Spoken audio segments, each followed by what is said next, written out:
नमस्कार, स्वागत है आप सभी का फ्रंटलाइन 24 में। मैं हूं आपके साथ साहिबा सिंह। बीजेपी हाईकमान ने गुरुवार देर रात बिहार में पार्टी का मुखिया बदल दिया। पार्टी ने भूमि सुधार मंत्री दिलीप जायसवाल को अध्यक्ष नियुक्त किया। वे 3 बार के विधान परिषद के सदस्य रहे हैं। इससे पहले वे करीब 20 सालों तक पार्टी के कोषाध्यक्ष भी रहे। बता दें कि पार्टी ने 1 साल पहले ही सम्राट चौधरी को बीजेपी का अध्यक्ष बनाया था। ऐसे में सबसे बड़ा सवाल यह है कि 1 साल पहले जिस सम्राट चौधरी को पार्टी का अध्यक्ष बनाया गया था, उनको कुर्सी से क्यों उतार दिया। चलिए बताते हैं। बिहार में जाति की राजनीति सबसे ज्यादा कारगर होती है। यही सोचकर बीजेपी ने लोकसभा चुनाव से पहले कुशवाहा वोटर्स को साधने के लिए सम्राट चौधरी को प्रदेश अध्यक्ष बनाया था। लेकिन लोकसभा चुनाव में पार्टी का यह वोट बैंक आरजेडी की ओर खिसक गया। परिणाम स्वरूप पार्टी लोकसभा चुनाव में कई सीटों पर चुनाव हार गई। सम्राट चौधरी पार्टी के लिए कुशवाहा और कोयरी समुदाय के वोट हासिल करने में असफल रहे। लोकसभा चुनाव में लालू की पार्टी आरजेडी ने कुशवाहा समाज के 7 उम्मीदवारों को टिकट दिया था। लोकसभा चुनाव में बीजेपी औरंगाबाद, बक्सर, सासाराम और आरा जैसी सीटें हार गई। 2019 में ये सीटें भाजपा के पास थी। लोकसभा चुनाव के बाद लग रहा था कि पार्टी उन्हें प्रदेश अध्यक्ष के पद पर बनाए रखेगी, लेकिन भगवा पार्टी ने 2025 विधानसभा चुनाव से पहले ये बड़ा संगठनात्मक बदलाव किया है। ऐसे में अब जानते हैं कि पार्टी ने दिलीप जायसवाल को कमान क्यों सौंपी। बिहार के सीमांचल क्षेत्र में बीजेपी काफी कमजोर मानी जाती है। वजह है मुस्लिमों की आबादी। ऐसे में भाजपा ने सीमांचल में गैर मुस्लिम वोटर्स को साधने के लिए क्षेत्र के सबसे बड़े चेहरे दिलीप जायसवाल पर दांव खेल दिया है।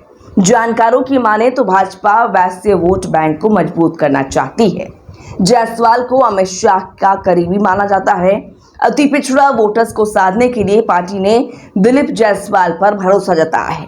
बता दें कि सम्राट चौधरी से पहले इसी समाज से आने वाले संजय जायसवाल पार्टी के प्रमुख थे। केंद्रीय नेतृत्व और प्रदेश नेतृत्व को मैं धन्यवाद देता हूं कि मुझे अध्यक्ष पद की जिम्मेवारी दी गई और भगवान से मैं प्रार्थना करता हूं कि मुझ में शक्ति दे कि मैं अपनी जिम्मेवारी को निर्वहन करते हुए अपने पार्टी और संगठन को मजबूत कर सकूं। पहले से आपको उम्मीद थी, अचानक से फैसला हो गया? नहीं, ऐसी कोई उम्मीद नहीं थी। कल रात तक भी मुझे पता नहीं था। 11 बजे रात के बाद ये पता चला कि इस तरह का फैसला केंद्र ले रही है। जी नहीं, हमारे यहाँ परंपरा है एक व्यक्ति एक पद। उसी के तहत माननीय सम्राट चौधरी जी जो आज तक प्रदेश अध्यक्ष थे रात तक, वो अब हम लोगों के नेता और उप मुख्यमंत्री रहेंगे और नया दायित्व माननीय दिलीप जायसवाल जी को दिया गया है।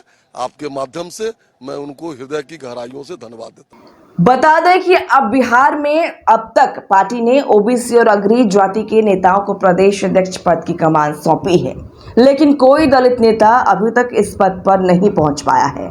ऐसे में अति पिछड़ा वर्ग से आने वाले दिलीप जायसवाल पर दांव खेलकर पार्टी को कितनी सफलता मिल पाएगी, ये तो आने वाला वक्त ही बताएगा।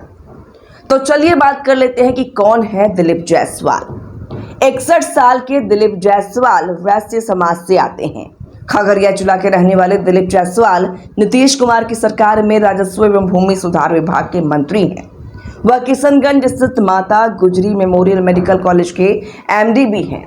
वह 3 बार एमएलसी रहे हैं। उन्होंने 2022 में पूर्णिया, किशनगंज और अररिया जिलों को मिलाकर बनी विधान परिषद की सीट पर जीतकर चौंका दिया। इस चुनाव में वह सबसे अधिक वोट से चुनाव जीते थे। इतना ही नहीं, वह 20 साल तक बिहार बीजेपी के कोषाध्यक्ष भी रहे हैं। भाजपा ने उन्हें सिक्किम भाजपा का प्रभारी बनाया।